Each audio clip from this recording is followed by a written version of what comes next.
Did you know that the way you sleep tonight could decide whether you wake up refreshed or not wake up at all? It sounds dramatic, even impossible, but inside your body, drama unfolds quietly every night. Millions of people drift into sleep believing they're giving their brains a chance to heal. Yet for some, that very stillness becomes a slow suffocation. The brain, after all, is a jealous organ. It demands a fifth of all the oxygen your body produces, even as you lie motionless in bed. And while you dream, tiny arteries work tirelessly, carrying life upward through the neck, into the skull, through a labyrinth of vessels thinner than a hair. But tilt your head the wrong way, press on the wrong artery, and that delicate river can slow to a dangerous trickle. Have you ever woken up with your arm numb, your face tingling, or a dull dizziness that feels like your head isn't quite yours? You might have shrugged it off. I slept funny. But what if that was your brain whispering, "Help me. I'm not getting enough oxygen." As a neurologist once said, the most dangerous stroke is the one that begins in silence. Over the years, I've seen too many patients suffer not because of what they did while awake, but because of what happened as they slept. Picture this: a man in his late 60s, fit, careful about his diet, no obvious health issues. One morning, he wakes up to find his left side weak and his speech slurred. A scan reveals a small clot, not from poor lifestyle, not from smoking, but from a single habit repeated for years, sleeping with his neck bent, compressing a key artery night after night until it failed. In this film, we'll explore the invisible dangers that hide in our sleeping positions, how a pillow, a posture, even the side you lie on could influence the blood flow that keeps your brain alive. But more importantly, you'll learn how small, intentional changes can transform your rest into real recovery. So tonight, when you lower your head to the pillow, remember this: sleep is not just rest. It's a ritual of repair, one that can either nourish your mind or quietly starve it. If you or someone you love is over 60, this may be the wake-up call that changes everything. Because the truth is, how you sleep might just determine how long and how well you live. It often starts with something so ordinary, lying on your side, your favorite pillow beneath your head, the same way you've done for decades. It feels comforting, familiar, even safe. But what most people never realize is that comfort can sometimes hide quiet danger. When you lie on one side for too long without shifting, you're doing something subtle yet serious, compressing the carotid artery that runs along your neck, a vital highway carrying blood to your brain. Over hours, that pressure can slightly restrict the oxygen reaching the very cells that keep you alive and conscious. It's not dramatic. You won't feel it immediately. But the effect builds over time. I once treated a 67-year-old man who always slept on his left side. Each morning he'd wake up with tingling in his arm and a faint numbness on one side of his face. He blamed it on poor circulation, until scans revealed plaque buildup narrowing his carotid artery. Every night, the weight of his head pressed just enough to further reduce blood flow. The result was a perfect storm waiting to happen. Even in people without arterial blockages, lying on one side for too long can irritate nerves, cause arm numbness, or trigger hip pain. These are your body's warning lights, signals from the nervous system whispering that something isn't right. The fix isn't complicated. Try alternating sides through the night. Use a supportive pillow behind your back to discourage staying stuck on one side. If you sleep with a partner, let them know to give you a gentle nudge if you've stayed still too long. But sometimes the danger doesn't come from which side you sleep on. It comes from how high your pillow lifts your head. Many of us love a thick, fluffy pillow.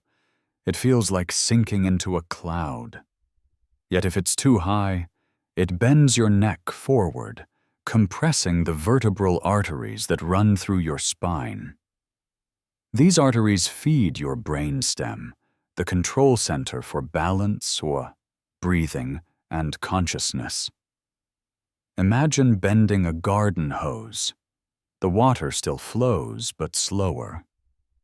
That's what happens when your neck tilts forward for 7 or 8 hours. One patient, a 72-year-old woman devoted to her oversized memory foam pillow, woke up dizzy every morning, convinced she had vertigo. The truth was simpler. Her pillow was too tall. By switching to a lower contour-shaped pillow that aligned her head with her spine, her dizziness vanished in a week. Modern sleep research backs this up. A 2010 study in clinical biomechanics found that pillow height significantly affects neck curvature, spinal alignment, and even cerebral blood flow. The closer your neck is to its natural curve, the smoother your circulation. Here's a simple rule. When lying on your back, your nose should line up with your sternum. If your chin tucks toward your chest, your pillow is too high. Think of it like tuning a delicate instrument. Your spine, your arteries, your nerves. If one string is too tight or too loose, the whole symphony of your body's function falls out of tune. But when alignment is right, your blood hums through you like music, silent, steady, life-giving. There's a sleeping position nearly everyone returns to at some point in life. Knees tucked close, arms folded in, chin bent toward the chest. It feels safe, like returning to the womb. But what feels like comfort to the mind can be quiet suffocation for the body. That posture, the fetal position, constricts everything. Your chest cavity shrinks, the lungs can't expand fully, and oxygen intake drops.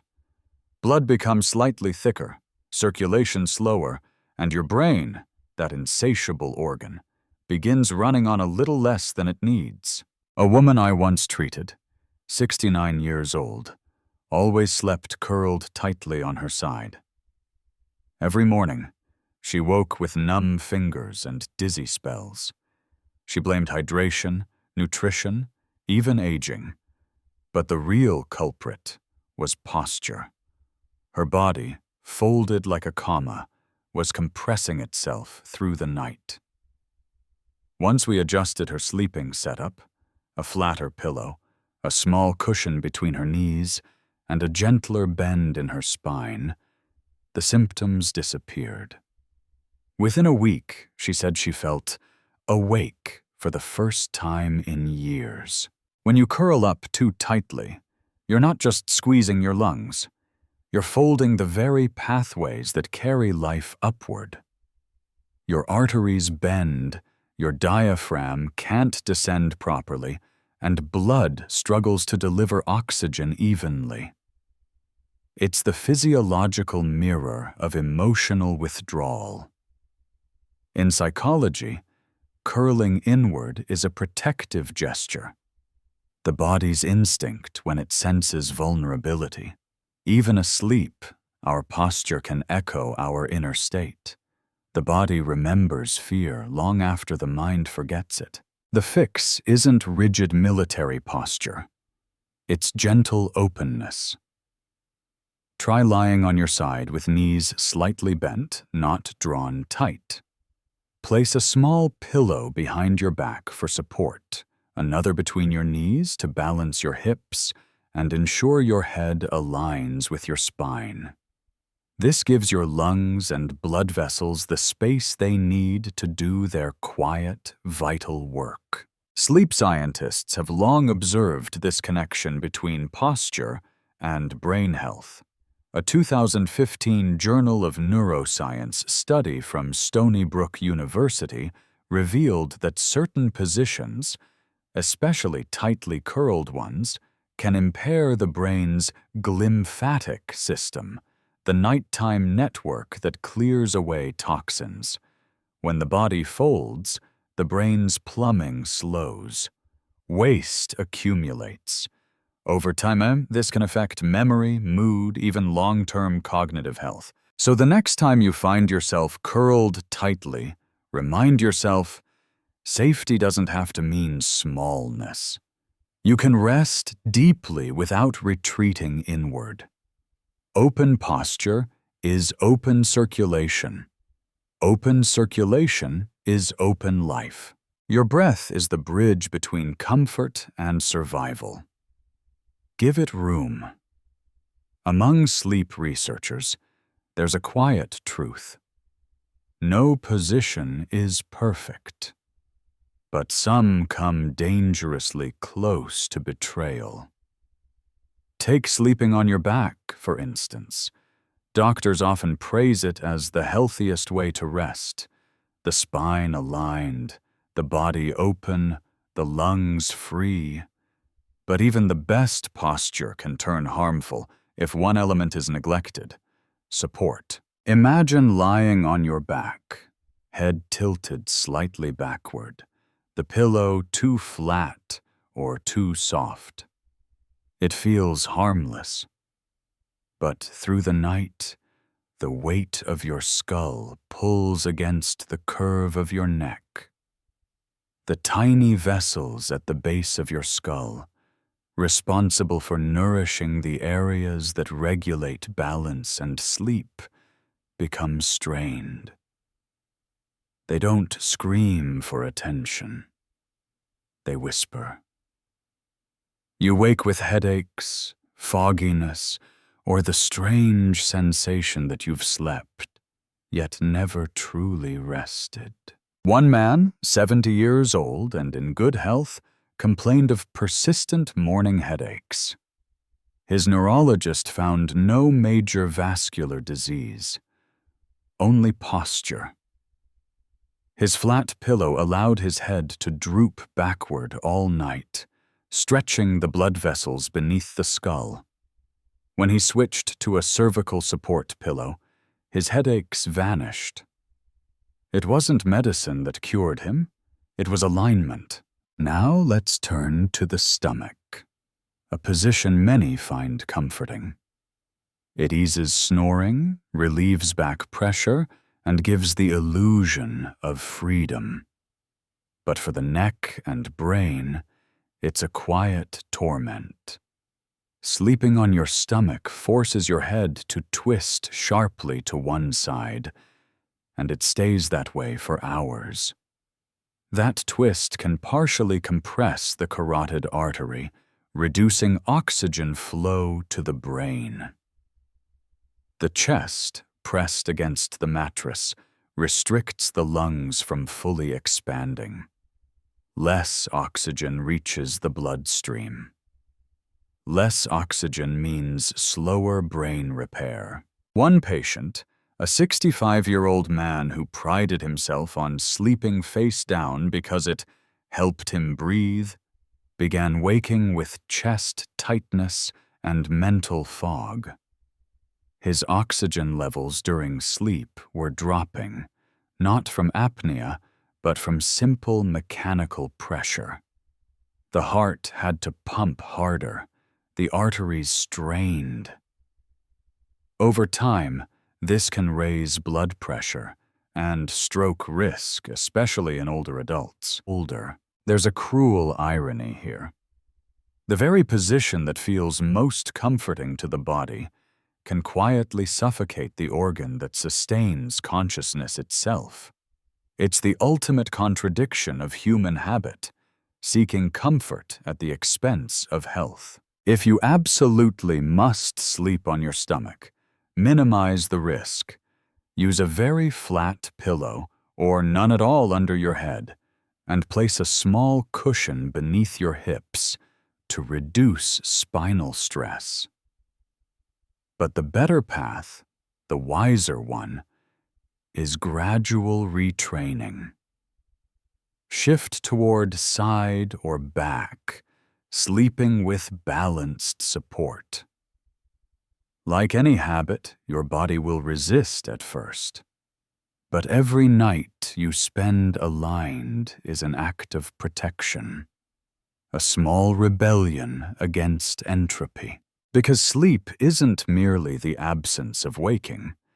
It's the body's nocturnal performance, a choreography of blood, breath, and balance. And the stage must be set just right for the show to go on. There's something oddly comforting about tucking yourself completely under the covers, shutting out the world, cocooned in warmth and darkness. It's a small return to safety, to childhood. But beneath that comfort lies a subtle danger the body doesn't announce until it's too late. When you sleep with your head buried beneath the blanket, you're breathing in the same air you just exhaled. Air rich in carbon dioxide and low in oxygen. Over time, that stale atmosphere becomes a quiet trap. Instead of refreshing your brain, you're feeding it the equivalent of thin air. The result? Morning grogginess, foggy thinking, pounding headaches, and in more serious cases, a rise in nighttime stroke risk. I once spoke with a 70-year-old man who loved sleeping with his head completely covered during winter. He said it helped him feel safe and warm. Yet each morning he woke sluggish and disoriented, convinced it was age catching up to him. When we tested oxygen levels beneath his blanket, they were significantly lower than in the room around him, enough to make his brain work harder through the night just to function. This phenomenon has a name: mild nocturnal hypoxia. When oxygen levels dip just enough to strain your heart and blood vessels. When combined with hypercapnia, an excess of CO2, the body's chemistry begins to shift. The blood thickens slightly, vessels constrict, and the risk of clot formation increases. During the deep, still hours of the night, when your circulation naturally slows, this combination becomes a perfect storm. There's a haunting metaphor here. In our instinct to feel secure, to hide, to wrap ourselves from the cold, we sometimes isolate ourselves from what sustains us most: breath, light, oxygen. It's a pattern that extends beyond sleep. Psychologists might call it the comfort paradox, the way humans often seek safety in habits that quietly harm them. So how do we stay warm without suffocating? The answer lies in balance. Keep your nose and mouth exposed to fresh air. Choose breathable fabrics, wool, bamboo, or cotton, that trap warmth but allow airflow. Instead of sealing yourself inside a heat bubble, think of your blanket as insulation, not armor. Your brain's relationship with oxygen is sacred. It consumes more of it than any other organ because it never truly sleeps. Even as you dream, your neurons fire, clean, repair, and reset. They need oxygen like stars need light, constant, invisible, and vital. So tonight, when the cold tempts you to hide, remember, warmth without breath is the kindest form of suffocation. Keep the air moving. Let your brain breathe. It's an image most of us recognize. A cozy recliner, a soft lamp glow, the hum of late-night television. You nod off halfway through a movie, legs dangling, head tilted forward. It feels harmless, even pleasant, until it isn't. Sleeping in a recliner chair can seem like a blessing, especially for those struggling with back pain or breathing issues. The semi-upright position feels supportive, like being gently held. But beneath that comfort lies a biological flaw: gravity. When your legs rest lower than your heart for hours, blood slowly pools in your lower limbs. Circulation stalls. Over time, this stillness can lead to something far more serious: deep vein thrombosis, or DVT. I remember one patient vividly. He was 74, retired, and loved his recliner so much he slept in it every night. For months, it seemed fine, until one morning, his left leg was swollen, tight, and warm. A hospital scan revealed a blood clot that had formed in his calf and traveled to his lungs. The culprit wasn't genetics or diet. It was the nightly ritual of sleeping upright, where gravity quietly defeated his circulation. This isn't an isolated story. Studies published in the Journal of Vascular Medicine show that prolonged sitting or semi-sitting sleep positions can decrease venous return, the blood's journey back to the heart, by up to 30%.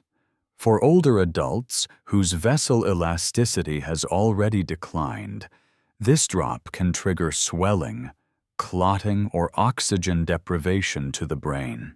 Even when clots don't form, the slower blood flow means the heart and brain receive less oxygen-rich blood through the night. You might wake groggy, lightheaded, or with that heavy legs feeling that fades after you finally stand and move.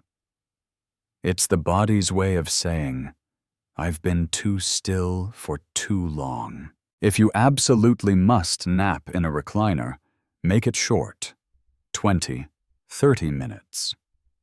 Use a footrest to elevate your legs close to heart level, and flex your ankles every half hour to keep circulation active. But for a full night's rest, there's no replacement for a bed.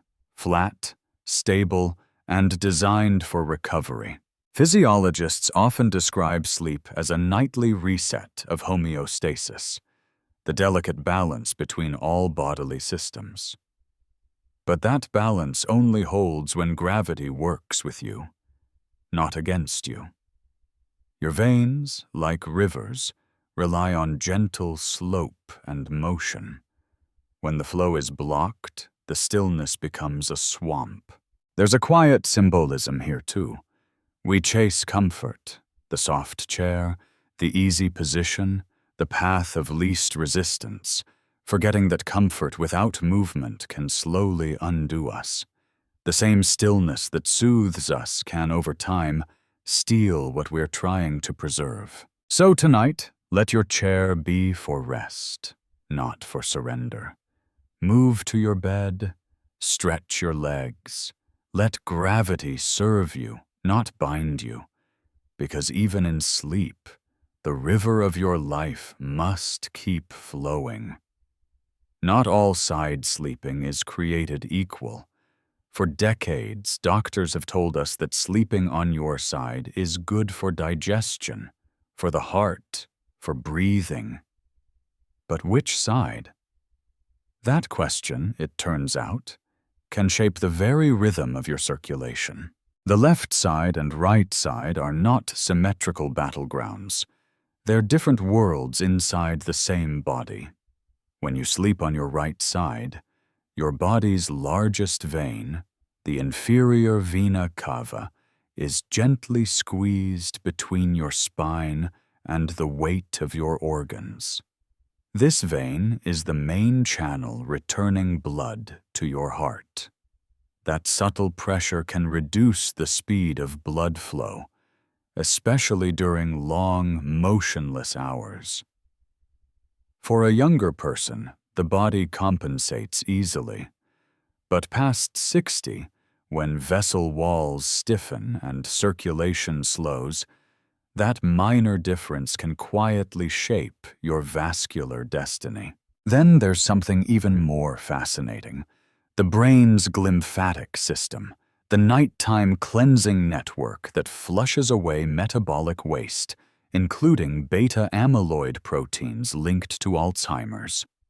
In 2015, researchers at Stony Brook University discovered that sleeping on the left side allowed this system to drain more efficiently than the right. In simple terms, left-side sleeping helps the brain detoxify itself while you rest. I once met a woman in her late 60s who had always slept on her right side. Over the years, she noticed brain fog creeping in. Words lost mid-sentence, small lapses of memory that made her uneasy. After learning about the left side advantage, she began training herself to switch. Within weeks, she reported clearer mornings and deeper sleep. It wasn't magic. It was circulation, restored, balanced, rhythmic. But this is more than anatomy. It's a quiet metaphor for life itself. The left side, closer to the heart, is the side of emotion, empathy, and connection. The right, analytical, distant, efficient. Science tells us the left side may cleanse the brain better, but perhaps the symbolism runs deeper. Sleeping closer to the heart, we heal not just the body, but the self. If you've spent a lifetime favoring your right, don't panic. Habits can change gently. Start by placing a pillow behind your back or between your knees to make the left side more comfortable. Support your head so your neck stays aligned with your spine. It doesn't need to be perfect. Even alternating sides helps. Medicine, at its best, teaches us that small things matter. A degree of tilt, an inch of height, a side of preference. Each is a vote for or against longevity. Sleep isn't just rest. It's nightly architecture, built by posture, oxygen, and flow. So tonight, when you settle into bed, choose your side with care. The heart on the left isn't just symbolic, it's scientific. Give it space. Give it gravity. Let your body and your brain drift toward balance. There's a common belief that cooler rooms help us sleep. And it's true, to a point. A slightly cool environment lowers the body's core temperature, signaling the brain that it's time to rest. But when that chill crosses a subtle line, when the air stiffens and your neck lies unsupported, what feels refreshing can turn quietly harmful. Cold temperatures cause your blood vessels to constrict, a process called vasoconstriction. It's the body's way of conserving heat, narrowing vessels in the skin and extremities to keep your core warm. But when the constriction happens near your neck, where arteries feed directly into the brain, circulation can drop just enough to starve neurons of oxygen. Combine that with a poorly aligned pillow, and you've created the perfect storm. Cold muscles tensing, arteries narrowing, and blood flow to the brain quietly diminished. I remember a woman in her mid-60s who loved sleeping beside an open window, even in winter. "Fresh air helps me breathe," she'd say. But every morning, she woke with a stiff neck and a throbbing headache that lasted until noon. Her scans showed nothing abnormal, no clots, no blockages, just tension and constriction from cold air and poor support. When she began warming her room slightly and switching to a neck-cradling pillow, her headaches faded in days. There's solid science behind this.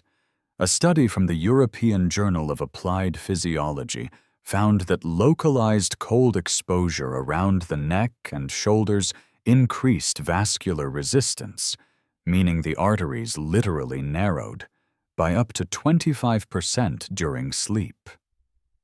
This reduced cerebral oxygenation, particularly in older adults.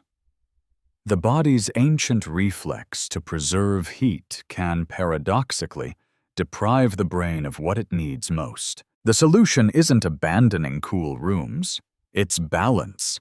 Keep your sleeping environment around 65 pg Cove, 18 Deutsch UC, the ideal temperature for restorative rest, but add warmth where it matters most.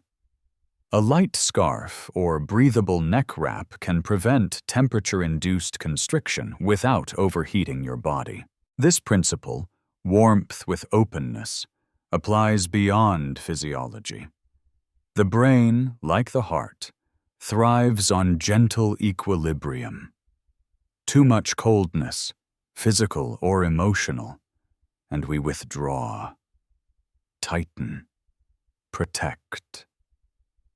Too much heat, and we lose clarity, overreact, inflame. True health lives somewhere between the two, a state where we can breathe easily, circulate freely, and rest deeply. Sleep is more than a nightly pause. It's a conversation between blood and breath, heat and calm, mind and body. When the room grows too cold and the neck bows unguarded, that dialogue falters. But when balance returns, a soft pillow, a steady warmth, a quiet rhythm of breath, your body remembers what it was designed to do: heal itself. So tonight, before you close your eyes, check your space. Not too cold, not too warm. Make sure your neck feels supported, your breath moves freely, and your comfort doesn't come at the cost of circulation. Because sleep, when done right, isn't escape. It's medicine. Every night we step into a kind of rehearsal, not just for rest, but for renewal. The lights dim, the world fades, and we surrender control, trusting our bodies to do their secret work. The heart slows. The brain begins its quiet housekeeping. Cells repair, memories consolidate, toxins clear. It's a miracle that happens in silence. And yet the smallest choices, the tilt of your neck, the height of your pillow, the side you turn toward, can decide whether that miracle thrives or falters. In medicine, we often think of stroke as a sudden event, a lightning strike in the brain. But more often, it's the result of years, decades, of unnoticed friction, tiny circulatory compromises, repeated nightly. The angle of the head, the breath under the blanket, the chill in the room, each plays its part in shaping tomorrow's health. But this story isn't about fear. It's about awareness. Because awareness turns danger into wisdom. Once you understand how your body whispers, you no longer need to wait for it to scream. Tonight, when you lie down, take a moment to listen. Is your neck supported? Can you breathe freely? Is your spine aligned? Those quiet checks aren't just about posture. They're acts of mindfulness, small prayers for longevity. Sleep isn't the opposite of life. It's its continuation under gentler light. It's the brain's nightly ritual of renewal, a bridge between what was and what will be. Each night offers a chance to choose balance over neglect, presence over habit. Maybe that's the real secret of healthy aging. Not the latest supplement, not the newest machine, but the grace to pay attention. To lie down not just in exhaustion, but with intention. So as you drift tonight, remember, your body is listening to how you treat it, even in stillness. Let your head rest in alignment with your heart. Let your breath move freely, unhidden, unhurried, and let sleep, this ancient, sacred rhythm, do what it was always meant to do: repair, protect, and renew. Because in the end, it isn't just how long we sleep that defines our health. It's how we sleep and the care we bring to the quiet hours when the world forgets us, but our bodies never do. Sleep well, friend. You've earned it.